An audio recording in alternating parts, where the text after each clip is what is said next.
بسم اللہ الرحمن الرحیم۔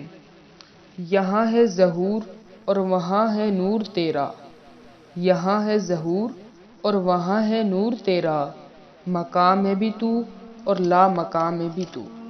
پیارے دوستو، السلام علیکم۔ آج کا ہمارا موضوع جنات کی دعوت پر حضرت تمیم رضی اللہ تعالی کا اسلام قبول۔ اس سے پہلے آپ سے گزارش ہے کہ ہمارے چینل کو سبسکرائب کریں اور ویڈیو کو لائک کریں۔ حضرت تمیم داری رضی اللہ تعالیٰ عنہ فرماتے ہیں کہ جب نبی کریم صلی اللہ علیہ وسلم مبعوث ہوئے، اس وقت میں شام میں تھا، اپنی کسی ضرورت سے سفر میں نکلا تو راستے میں رات ہو گئی۔ میں نے کہا، میں آج رات اس وادی کے بڑے سردار جن کی پناہ میں ہوں۔ زمانۂ جہالت میں عربوں کا خیال تھا کہ ہر جنگل اور ہر وادی پر کسی جن کی حکومت ہوتی ہے۔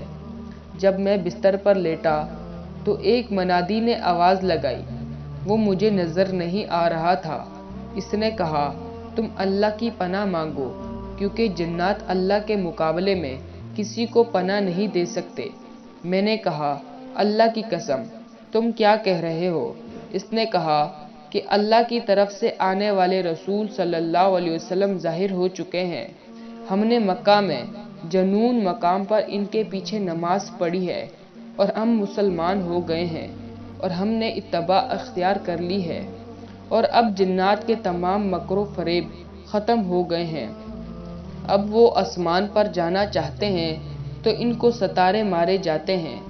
تم محمد صلی اللہ علیہ وسلم کے پاس جاؤ اور رب العالمین کے رسول ہیں اور مسلمان ہو جاؤ۔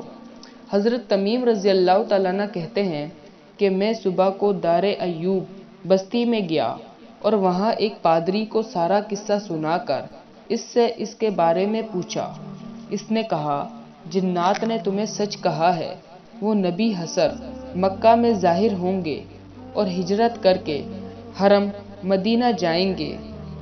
وہ تمام انبیاء علیہ السلام سے بہتر ہیں، کوئی اور تم سے پہلے ان تک نہ پہنچ جائے، اس لیے جلدی جاؤ۔ حضرت تمیم داری رضی اللہ تعالیٰ عنہ کہتے ہیں، میں ہمت کر چل پڑا اور حضور اقدس صلی اللہ علیہ وسلم کی خدمت میں حاضر ہوا اور مسلمان ہو گیا۔ پیارے دوستو، اللہ تعالیٰ ہم سب کو عمل کرنے کی توفیق عطا فرمائے اور ہم سب کو سچا مسلمان بنائے۔ آمین یا رب العالمین۔